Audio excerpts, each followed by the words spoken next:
Hey, what's up you guys? It's me. It's another day. In this video I wanted to talk about my freshman year experience.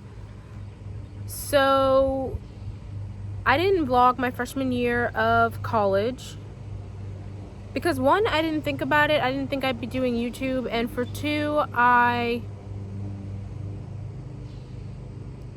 didn't really know what I was doing during my freshman year. Kind of like everyone else, I was trying to get into the groove of things. So I'm going to be vlogging my sophomore year, since it'll be a lot more, I have a little bit of more of an idea of what I'm doing. So let's get into the video. So for my freshman year of college, I didn't go to the dorm. I stayed at home with my parents because one, it was easier for money, and two, I didn't feel comfortable going away just yet for medical reasons and for other reasons. But I stayed at home and it was okay. It was easier. I just had to drive to campus every day. I could come home, take naps, which I did very often because I was just exhausted from the amount of the workload that I had to do.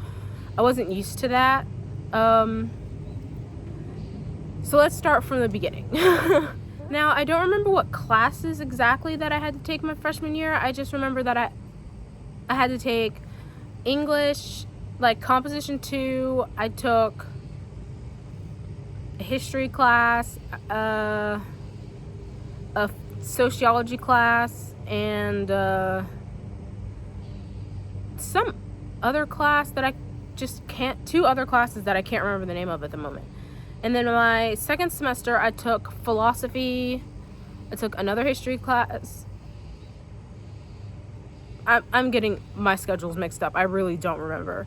But I was really confused at the time. It was just a whole bunch of workloads that I didn't understand. I was new to the campus. I had a couple of friends that I knew from elementary school and from high school that transferred to that campus, is the campus that I went to as well. But I didn't really have any close friends that I knew.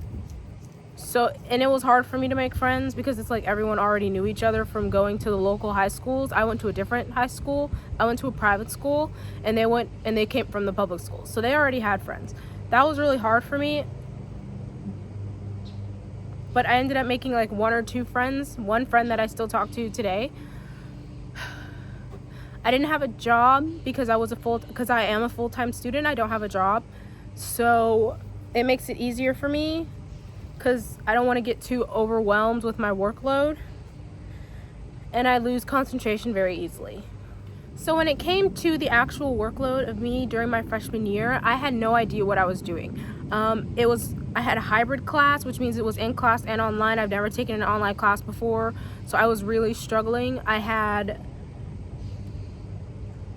my first online class over the summer, which was also very hard because once again, I had never had an online class, but that was after my hybrid class, so I had kind of an idea of what I was doing.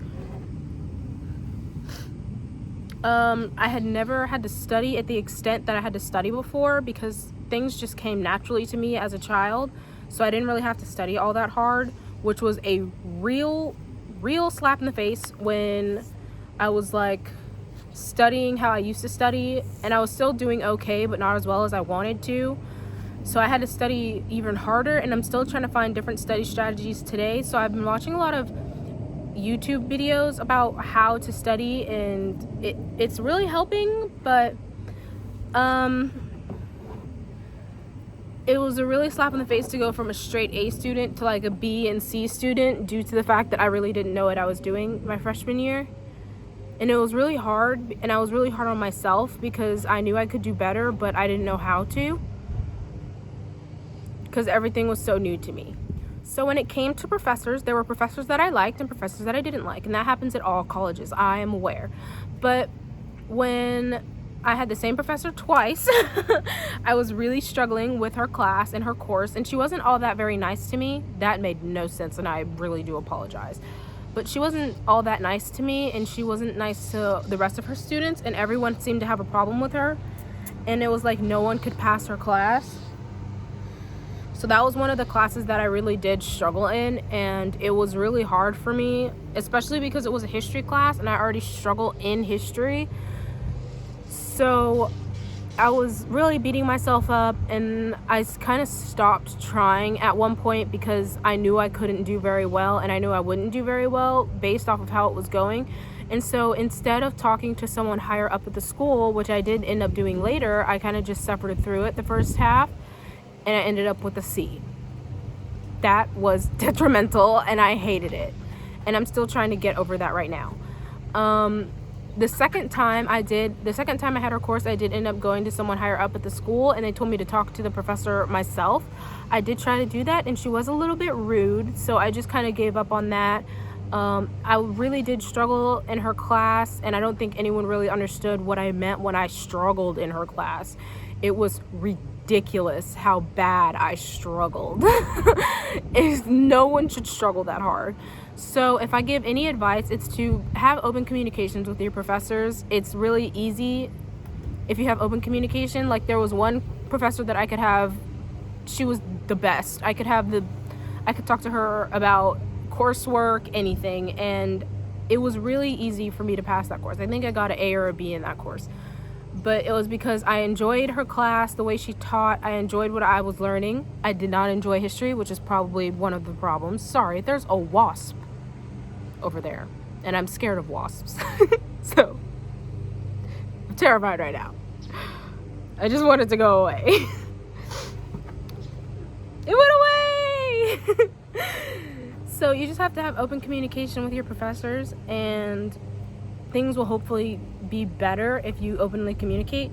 So if you have like a medical procedure, or you're sick, or you have a family emergency, just have open communication, and I'm sure things will work their way out. Okay, so that's all for this video. If you have any questions, leave them in the comments below. I'll be sure and happy to answer them in another video.